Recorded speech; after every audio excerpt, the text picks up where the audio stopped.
The PTSD definition, DSM, is really about car accidents and impersonal trauma. What we know, but we've never been able to convince the APA of to take seriously, is that most trauma we see in our offices is interpersonal trauma, occurs in the context of attachment relationships. And if that's the case, then actually nurturing a safe relationship is the great challenge. That's Dr. Bessel van der Kolk. He's a professor of psychiatry at Boston University School of Medicine. And there's a fundamental misunderstanding that he thinks many practitioners have when they're working with patients who've been exposed to trauma. A lot of clinicians think that if I'm just nice to this person, they'll get a feeling of safety. I am not of that school. I think that particularly because of neuroscience, we know how these elementary fear systems of the brain are continuously activated. And the notion that therapists consistently think about themselves as I can make a person feel safe is really a misunderstanding, because you actually may be a major trigger for somebody. If the person who molested you was smiling at you before you got molested, or if your drunken father was sweet to you just before he exploded, your brain is set to be very suspicious of people who are nice to you and who are friendly to you. And so the issue is more about helping people to feel safe in their own bodies and to tolerate the presence of another person, rather than let me inflict my goodness on you. In just a bit, we're going to get into a specific, practical way to help clients feel safe without becoming a trigger. But first, trauma can wreak havoc on our clients' most important relationships. But there's something more to it than that, because trauma doesn't occur in a vacuum. So it's important to look not only at the traumatic event that the person experienced, but also at the support or attachment relationships that they have in place. Those relationships can play a major role in how well that person heals. Insufficient attachment relationships can predispose our clients to developing PTSD after trauma, but healthy ones can also be a catalyst for healing. I'm Dr. Ruth Basinski, a licensed psychologist in the state of Connecticut and the president of the National Institute for the Clinical Application of Behavioral Medicine. Today, we're going to go deeper into the neurobiology of trauma and how it impacts our clients. We'll find out what part of the brain develops first and why that matters when it comes to trauma. We'll look at how we can work with clients to build secure attachment after trauma, even if they've never felt safe with another person before. And we'll get into how to work with the body to reverse the feeling of victimhood. So let's start with some of the neuroscience behind trauma and attachment relationships. One of the ideas of it out of interpersonal neurobiology is that early in development, the brain, especially the right brain, which is the early developing brain, is being shaped by social experiences, and these are emotional experiences. And the other part of that is that of interpersonal neurobiology is that human beings will align their brain states with other human beings. They'll synchronize those brain states. That was Dr. Alan Shore. He's on the clinical faculty of the Department of Psychiatry and Biobehavioral Sciences at the UCLA David Geffen School of Medicine. So we have 2 points here. One is that the right brain, which is the part of the brain that develops first, the right brain is shaped by social and emotional experiences. The other point is that human beings align their brain states. We'll come back to what Alan said about aligning brain states in just a moment, but first, let's take a look at the early developing brain, especially the right brain. How is it shaped by social experiences?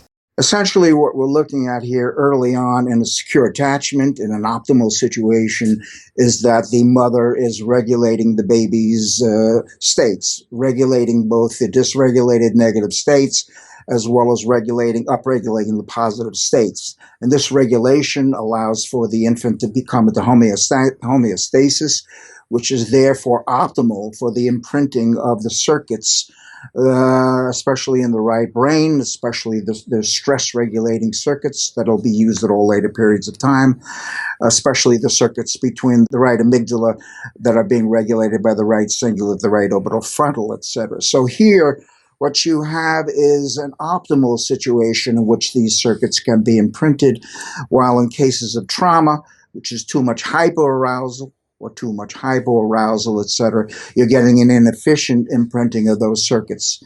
And in some cases, imprinting those stress regulating circuits is not just inefficient. Early trauma can block those circuits from forming. This can harm emotional development during a critical period for a child, and that in turn can affect how they respond to stress throughout their lifetime. At later points in life, when stress comes up, individuals will begin to regulate in the left, mild to moderate, but then all individuals, when the affect gets intense enough, will shift right into these circuits. If these circuits are inefficient, because early on in their critical periods, there was an interference with these circuits, and so they are very thin circuits. Then you have a later vulnerability at later life to the stress dysregulation that occurs from trauma, but also the interpersonal effects that come from trauma. Trauma is not only affect dysregulation, it also is dysregulating the emotional distance with which we are with other human beings. So, for example, the individual may become too detached, etc., and not be able to be in the present moment with another human. That's a key point that bears repeating. Trauma can not only lead to dysregulation for the individual, it can also disrupt their emotional connection with other people. It can hurt their ability to stay in the present and to stay emotionally connected, and all the more when they get triggered. But it's not just the child's trauma that can affect the development of the brain circuits. A mother's experiences during pregnancy can impact her child's developing brain as well. And more now of the work is shifting back into fetal development. During the last trimester of pregnancy, the HPA axis, now that's the hypothalamus, the pituitary, and the adrenal axis. The HPA axis is online. And as Alan would point out, this axis sits under the right side of the brain. The amygdala is also forming during this time. The point here is that in utero, the brain is developing. So depending on how the mother reacts to stress, that can affect her baby's developing brain. This stress can come from the stress that a mother experiences not only in pregnancy, but also from her whole lifetime. What I'm saying is, it's now well established that if the caregiver is in a highly dysregulated state in utero, you'll get cortisol literally passing through the placenta, and this is now going to negatively impact whatever structures are evolving at that time, and the hypothalamic pituitary axis is online at that point in time, so it's going to interfere with the optimal wiring of that axis, and it's also going to interfere with the optimal connections of the central nervous system, limbic system, into the autonomic nervous system. So in other words, the mother's dysregulated state, which will be transmitted in dysregulated cortisol, etc., into the placenta. Now, obviously, it's always the mother that we're talking about when we're talking about what happens in utero.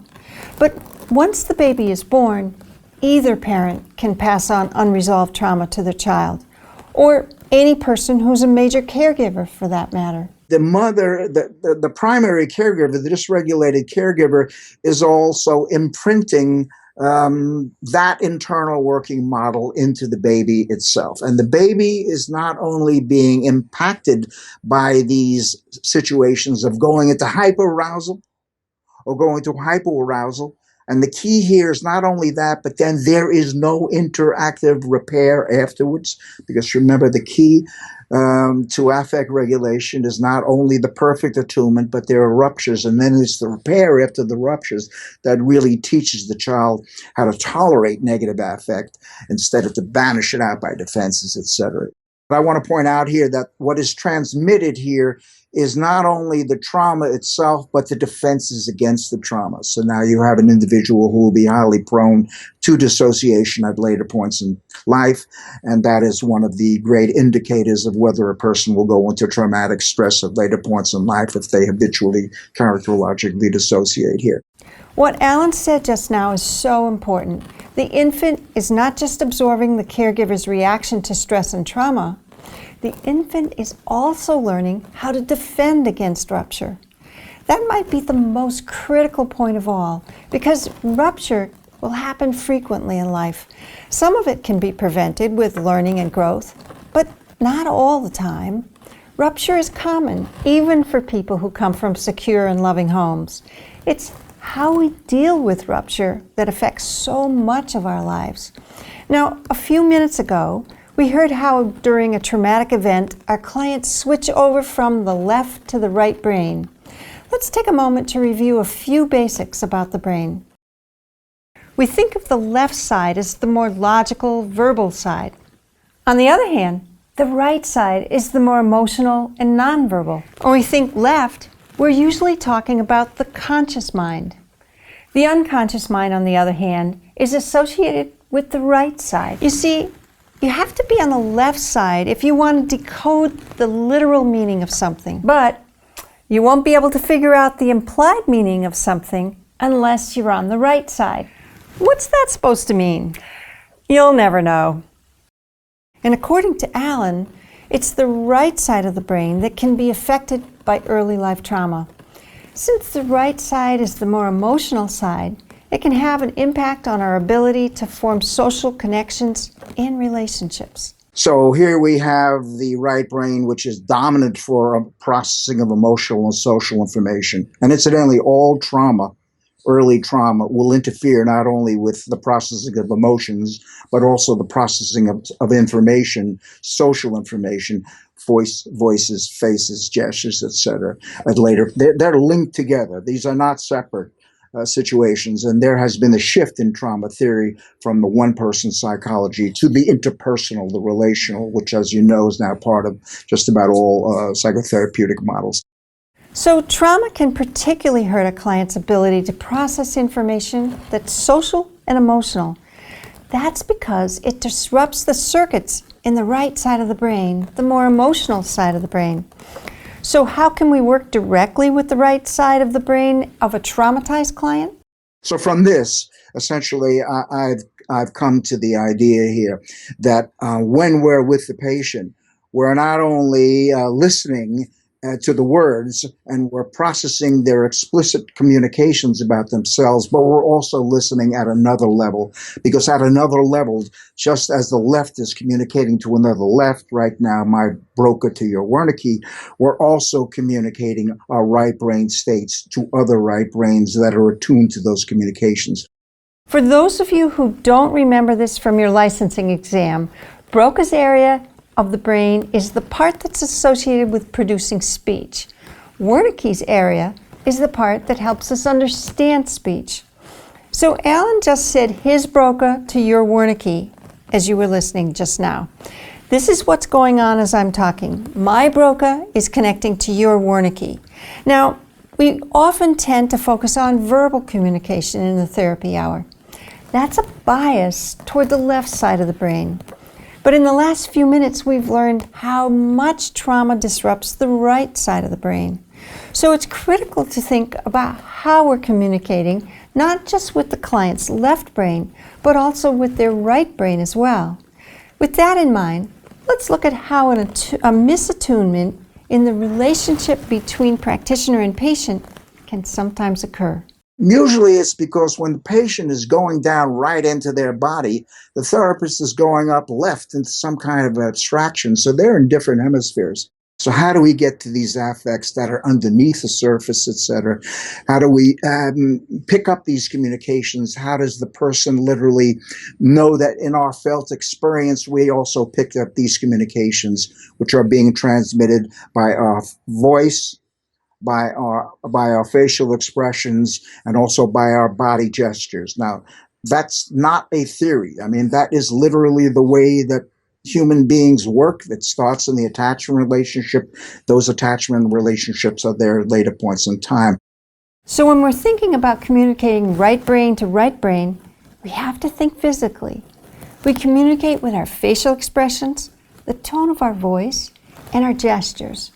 So before we get back to Alan's point, I want you to think back to a recent session with a client. What were you saying with your face and your tone of voice? How do you think your client's right brain responded to that? Now, Alan finished on an interesting point. The impact of attachment relationships can reappear throughout a person's life. We're going to get more into that in a moment, but first, there's one more thing that we need to talk about when it comes to how trauma can impact the brain.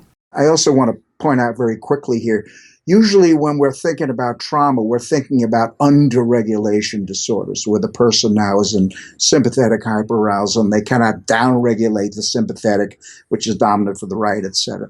But also we're looking at over-inhibition in disorders, etc., whereby the person literally is living in the left, that all of the affect is blocked down, et cetera, and there's no access to them.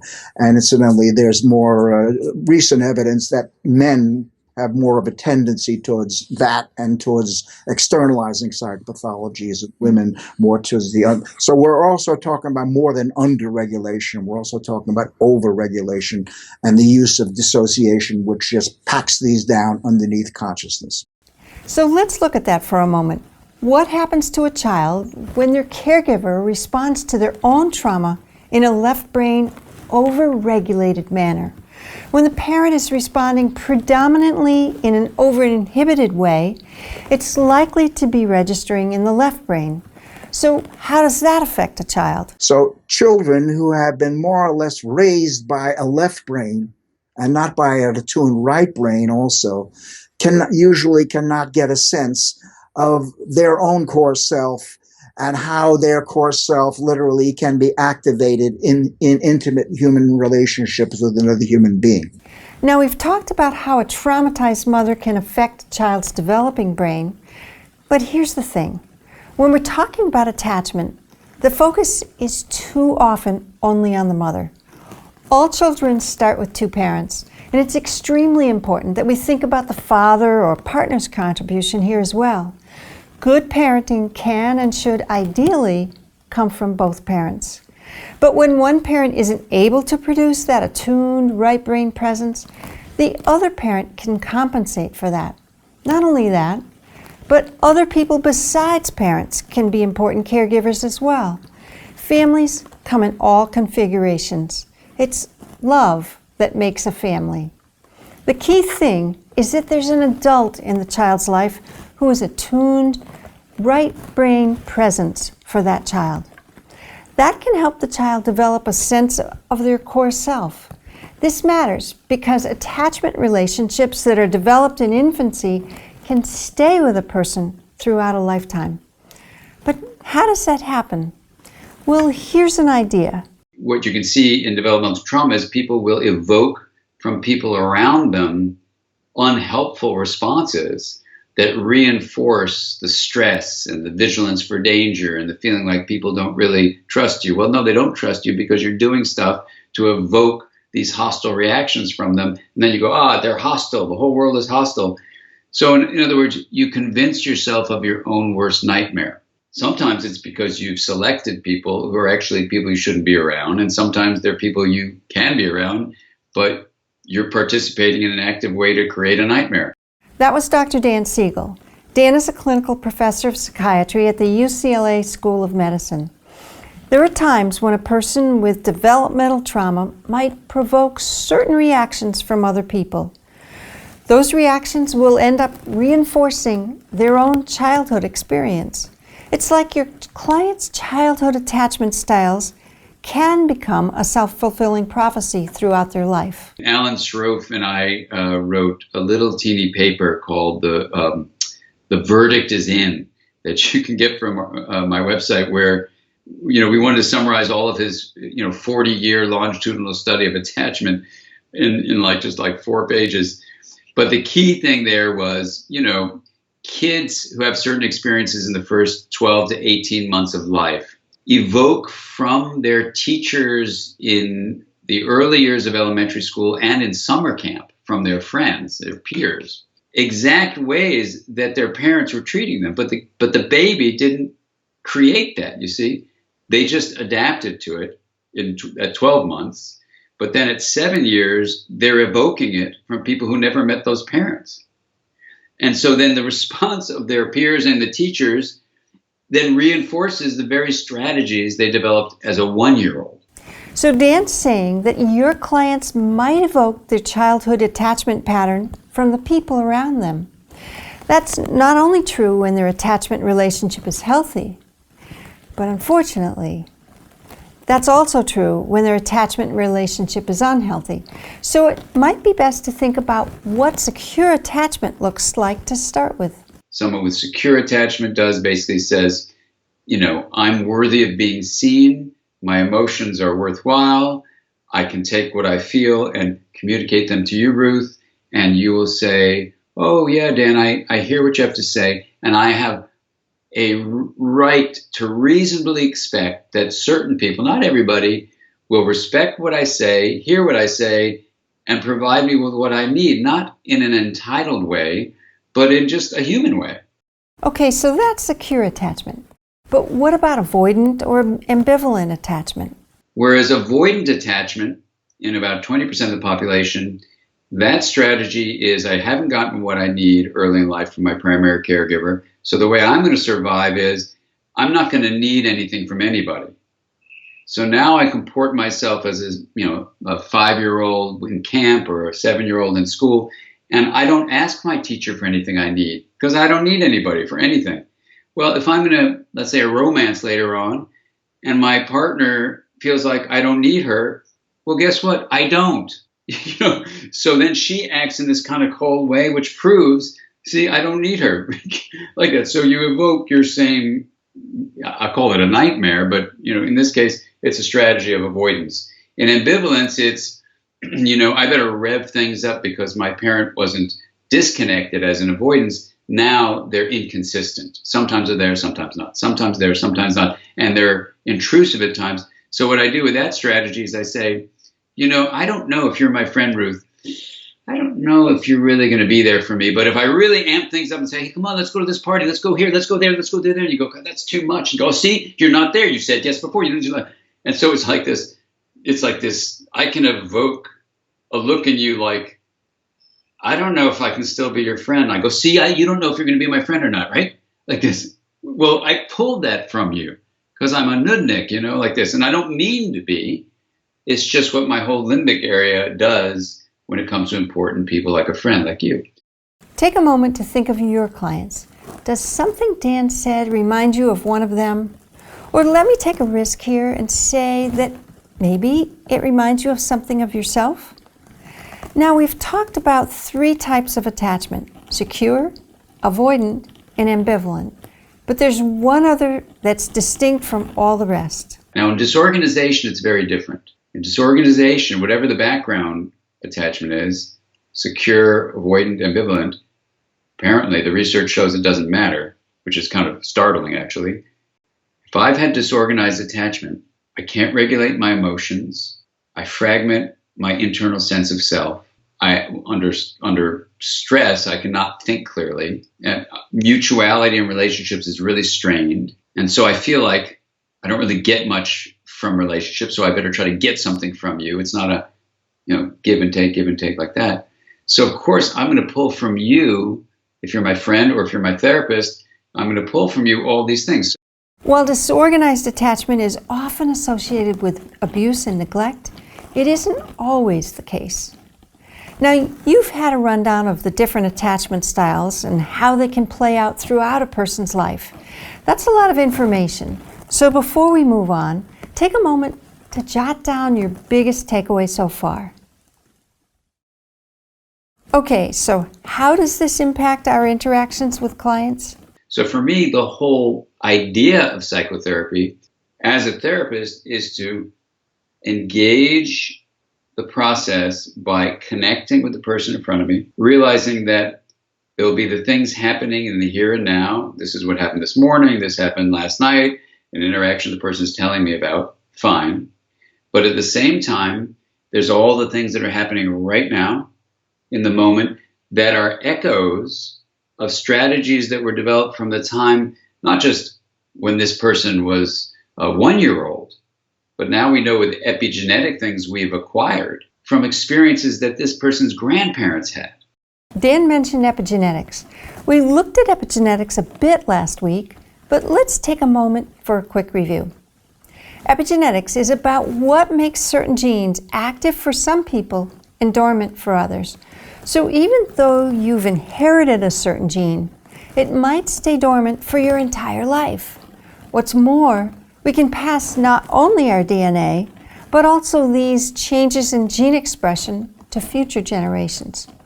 So how does this affect our work with clients? Well, let's look at how Dan works with his clients. So if I'm working with someone who's African American, whose ancestors were slaves, or someone whose grandparents were in the Holocaust, or all sorts of traumas we have, or I've worked with people from Rwanda. We have epigenetic things passed through sperm and egg that affect and skip a generation. So as I'm sitting here with the person, I realize there's a ton of stuff that's influenced this person's brain.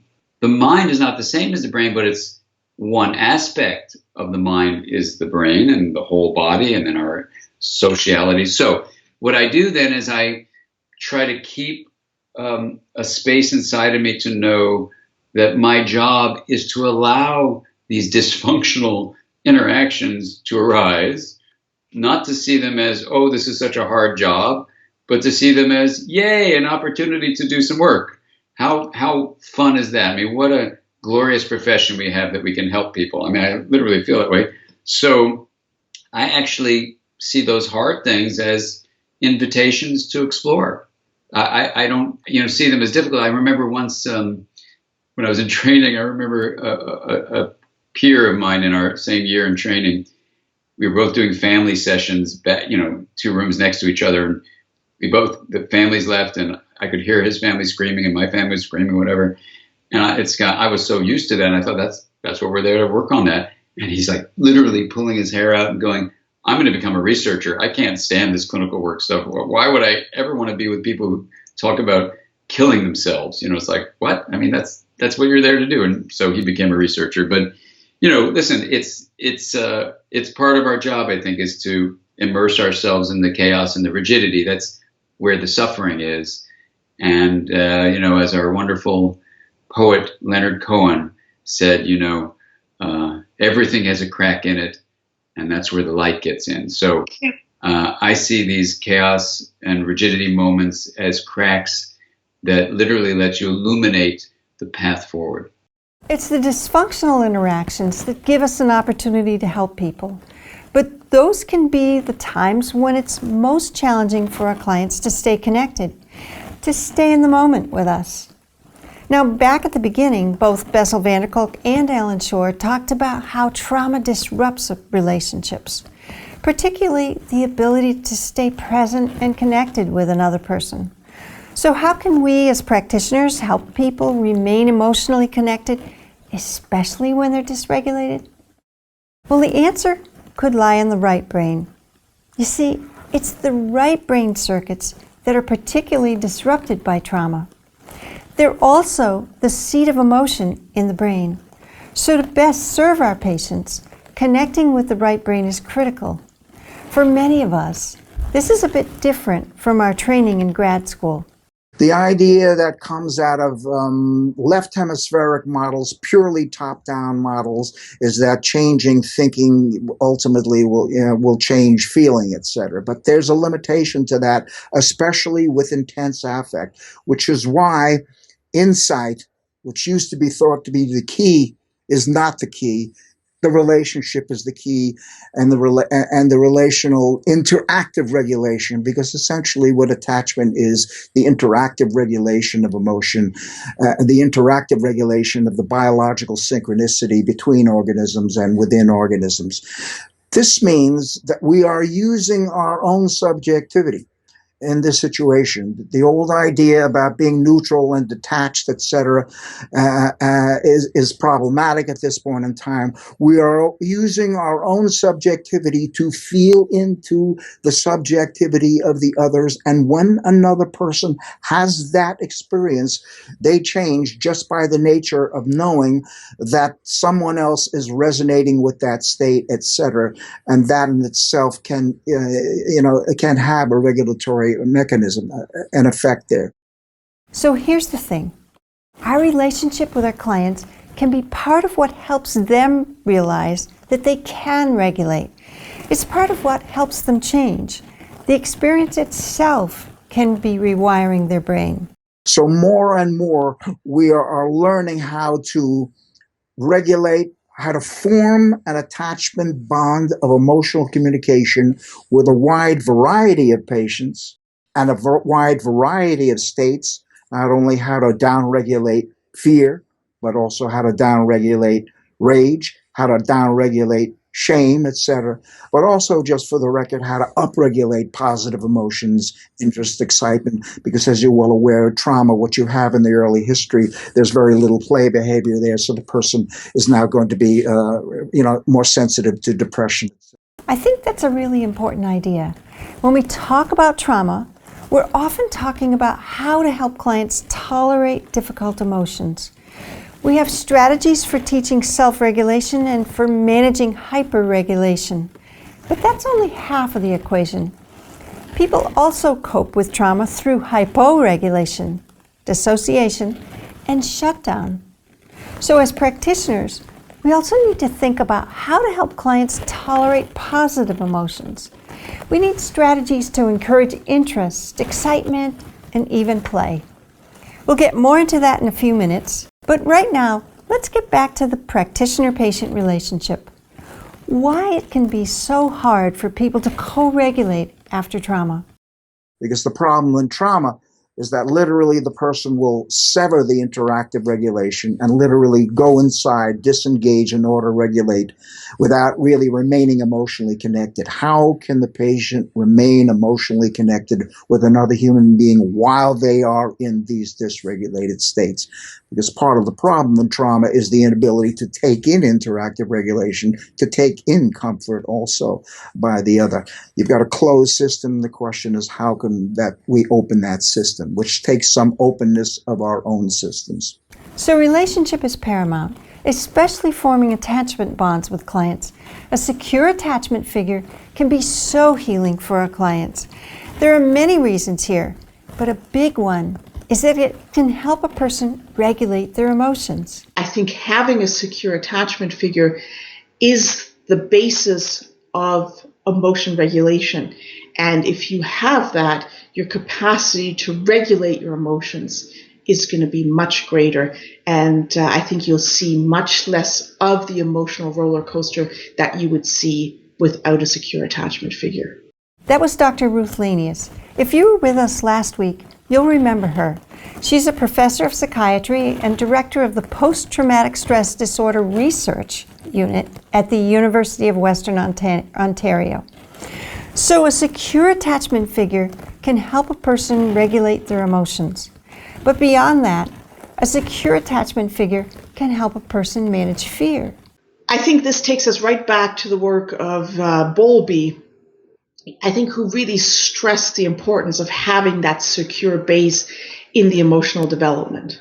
She's referring to Dr. John Bowlby. He was one of those very smart guys who was both a psychologist and a psychiatrist. He was notable for his work in child development and attachment theory.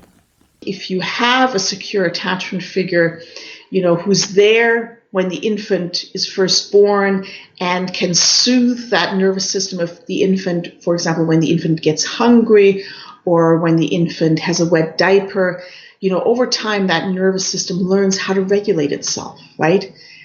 And when the infant then becomes a toddler and has a secure base or a secure attachment figure, it can then explore, right? Because it knows that secure base is going to be there and it can come back to that secure base, right? So I think that whole system of curiosity can be stimulated, which is so important, I think, and often lost in trauma, right? Because in trauma, people just focus on survival and fear. They don't have time to be curious and to explore. Again, we're looking at not only downregulating negative emotions, but also upregulating positive ones. Experiencing secure attachment can make a huge difference for a person who's just been through a traumatic event. So much so that Dr. Iri Shalev incorporated this into his treatment protocols. He practiced at a major hospital in Jerusalem. What he does at his hospital when people are injured in a terrorist attack, he said the first thing he does is get the person's family there. And that I thought was so striking, that it has to do with attachment. That if you have your support and your attachment figures there, that's going to prevent the escalation of the PTSD symptoms. So, it gets back again to our attachment history and the support that we experience from our attachment figures. There's a lot of literature written about, say, sexual abuse, that the first trauma is the actual abuse. The secondary trauma is not having a parent to support you through it. So that is almost as traumatizing, really, as the trauma itself. That was Dr. Pat Ogden. You probably remember her from the great case study that she gave last week. She's a psychotherapist who specializes in somatic psychotherapy. Her story illustrates a powerful point. Attachment relationships can actually protect people from some of the harmful aftermath of trauma. So much so that the lack of a secure attachment figure is like a secondary kind of trauma. So what do we do when someone has had a weak connection with their caregiver growing up, or perhaps not even any connection at all? How can we help to restore their capacity for secure attachment? Well, let's begin with the most severe cases. In these, the patient may have never felt safe with another person. They may have been hurt by so many people that it's nearly impossible for them to feel safe with anyone. I think this is where interventions, where you can use imagery, for example, with an animal. Imagery as well as having an animal can be extremely helpful. For example, I have a client who was severely traumatized with no, healthy, safe attachment figure at all in her background. She never experienced love. She has a complete inability to experience any positive emotion, but she has a cat. And so we work with the cat, and her being close to the cat, touching the cat, feeling the fur of the cat, feeling a sense of connection to the cat. And this is the first time in her life when she was able to start experiencing some warm feelings in her chest, some positive feelings. And because she doesn't know what love is, because she's never experienced love, she began to think about that this is what experiencing love must be like.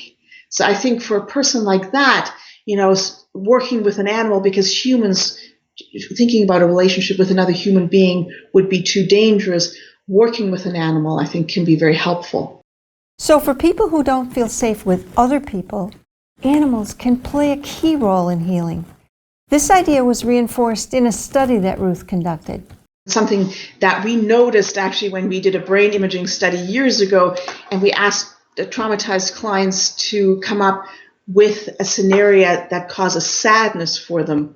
The traumatized clients invariably came up with the death of their animal, whereas the non-traumatized clients usually came up with the death of a relative. And so I think that relates to the fact that, our traumatized clients often, never had a safe human attachment figure. But what if the client doesn't have an animal? Can this approach still work? I think working with an image of an animal can also be very important and can really foster some of those positive emotions. So bringing up an image of an animal that, they feel safe with, for example, a horse or, a dog or a cat. And then while they bring up this image, really getting them, to think about what the fur would feel like, what the animal would feel like, being held close to their body, and getting them to feel a sense of connection to the animal, I think can be a real resource for the person. So just using the mental image of an animal can be helpful. Now let's talk about what to do once the client is comfortable with the animal image, or if we're starting with a less severely traumatized client, how do we approach someone who has experienced what it's like to feel safe with another person? I think what you can do is work with the adult self and the child self, and really encourage people to get the adult self to nurture the child self, and really be there for the child self, to protect the child self, to feel that connection between the adult self and the child self. And I've seen that this can be extremely effective too in helping, bring online, positive feelings, self-compassion, which then helps people to engage in less abusive relationships, and really helps to foster more secure attachments in their life. So these practices can help clients to feel safe, but more than that, it can help them develop healthier relationships. That's because secure, healthy attachment relationships beget more healthy attachment relationships. But let's get back to safety. How else can we nurture secure attachment after trauma in order to help clients feel safe? Take a minute to think of your own work. Is creating safety an area of strength, or do you need some more strategies for helping clients feel safe after trauma? Well, you'll remember the big misconception that Bessel van der Kolk thinks many practitioners have about safety. Our kindness and warmth could actually be a trigger for some patients. We'll go deeper into that problem in the talkback session in just a little bit. In fact, there's another way in which our empathy can become problematic when working with trauma. But right now, let's talk about one of the practical solutions, because Dr. Pat Ogden has an approach that sidesteps the issue. So when I have a new client who's had trauma, the first thing that I think of is choice, because in trauma, choice is lost. A client doesn't have any choice. It happens to them, something from the outside injures them, violates them in some way. They have lost the control. So reinstating that at the very beginning is, I think, essential. Even in a little ways, like when a client comes into my office, I might say, "Where do you want to sit?" rather than have me dictate where they sit. Those little things are reestablishing the control.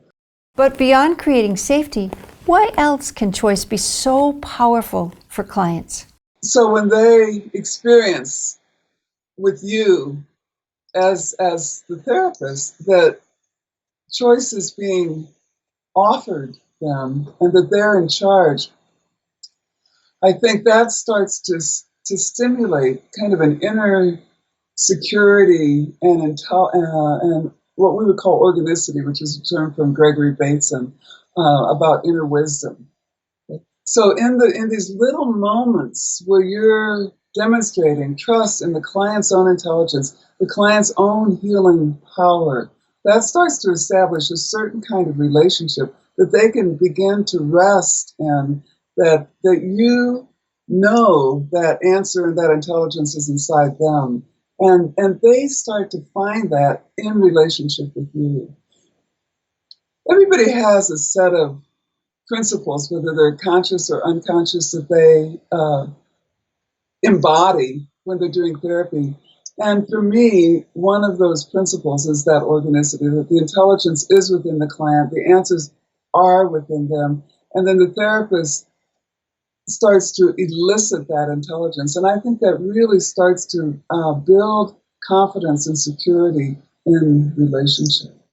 So choice can elicit the client's innate intelligence, as Pat put it. It can build confidence and security in relationships. So how does she draw out this organic intelligence from within her clients? Offering choice, as we just talked about, rather than making these top-down decisions. If a client asks me a question like, what do you think I should do? In the old days, in the 70s, when I was learning to be a therapist, I was supposed to tell them what to do. Well, this is what you should do. But the better way to elicit that intelligence is to say, well, I'm not sure. Let's talk about that. What do you think? And explore it together rather than just taking charge. I think mindfulness is a very important element in evoking that intelligence, because mindfulness gets us out of the content into the present moment organization of experience. And within that present moment experience, then that organicity starts to emerge. Now, when Pat talks about mindfulness, she isn't talking about a sitting practice. When she uses mindfulness in her work, it's often more about attention and noticing the body. Here's an example. If you say to a client, this is a mindfulness question, well, what do you notice right now in your body, your emotions, your thoughts, when you remember that rate? What do you notice right now? And the client might say, my whole body's tightening up. And, my hands are starting to come into fists. So right there is the intelligence of the impulse to fight back and protect yourself. So that intelligence is elicited through mindfulness. We could have talked about the rape and this and that, and the client probably never would have said, well, my body really wanted to protect myself. I had this wisdom inside that was ready to defend myself. They probably never would have said that if you're just talking. But if you use mindfulness, it elicits a whole nother wide, vast intelligence from inside. So the client says, my whole body starts to tighten and my hands move into a fist. So what do you do after that?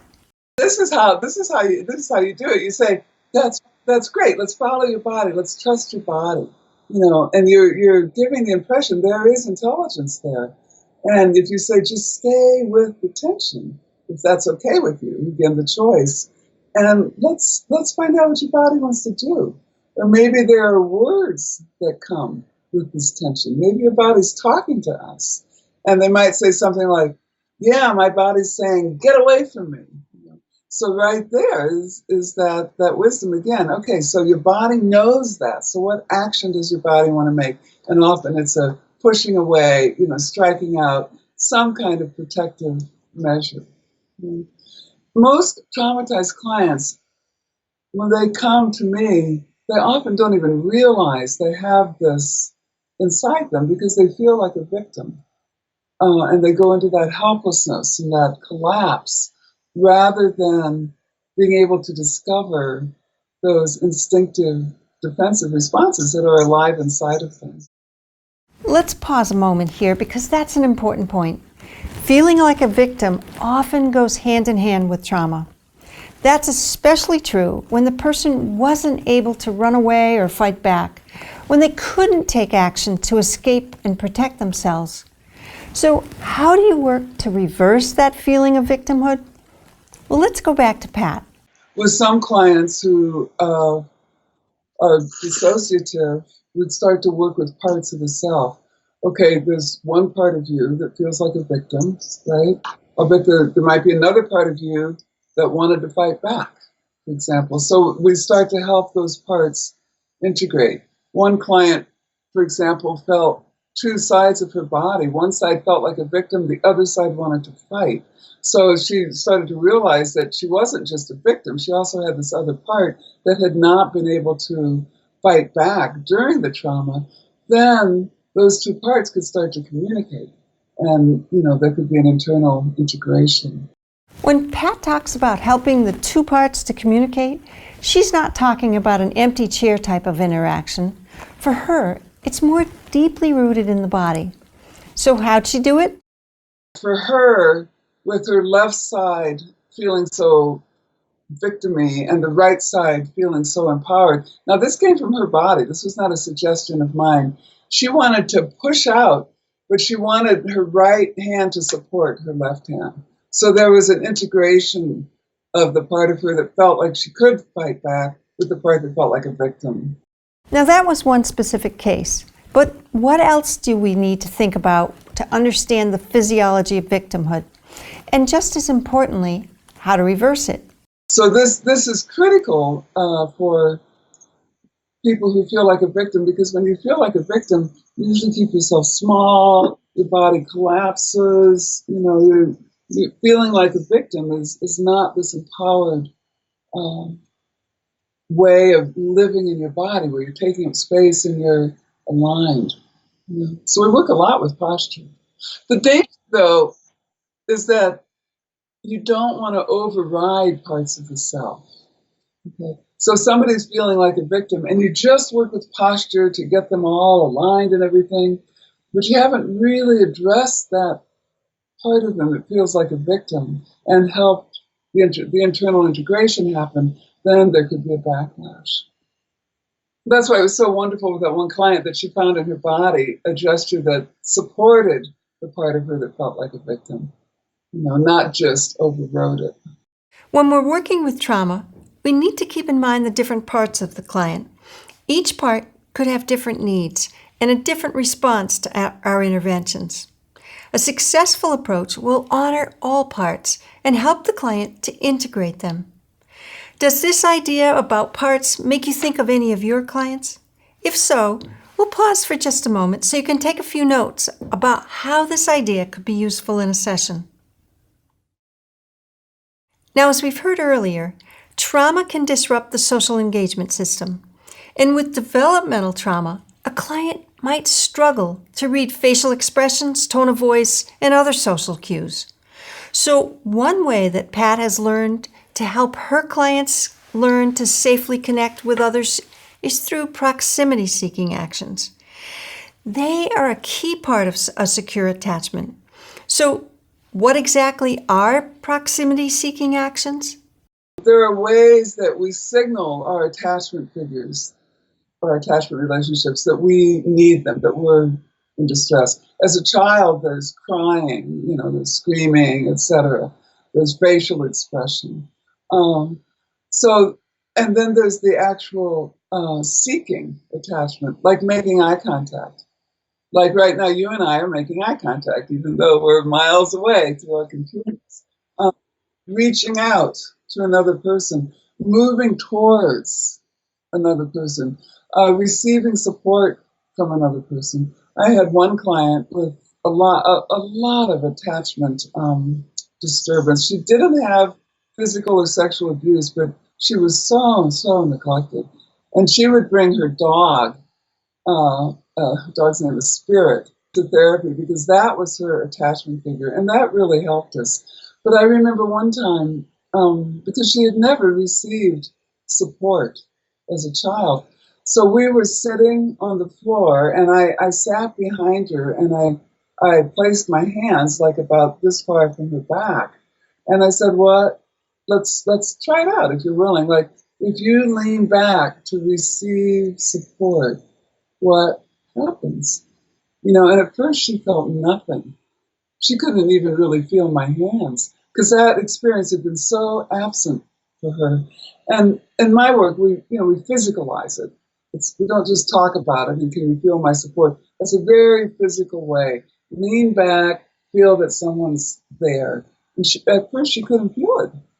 She couldn't feel it. And we access a very young part of her that just went numb because she was all alone all the time. And there were tears and lots of crying, and eventually she was able to feel my hands, but it took much, much longer before she could actually rest into my support. So those kinds of physical little experiments start to reset the body and the nervous system and the psyche to begin to have more better relationships. If there's one thing that most of the experts we've heard from today would agree on, it's that trauma has a profound impact on the body, the nervous system, and the brain. That's why it's so important to think about treatment strategies that address all of these parts of the client. Thank you for joining us. Remember, all the training in the world doesn't matter if you don't put it into practice. So be sure to check out the Talkback and the Next Week in Your Practice segments. You'll get concrete strategies and exercises that are based on the ideas that we've just heard. I think you'll find them incredibly useful. Thanks again, everyone. What you do is so important. Have a good week, and I'll see you next week.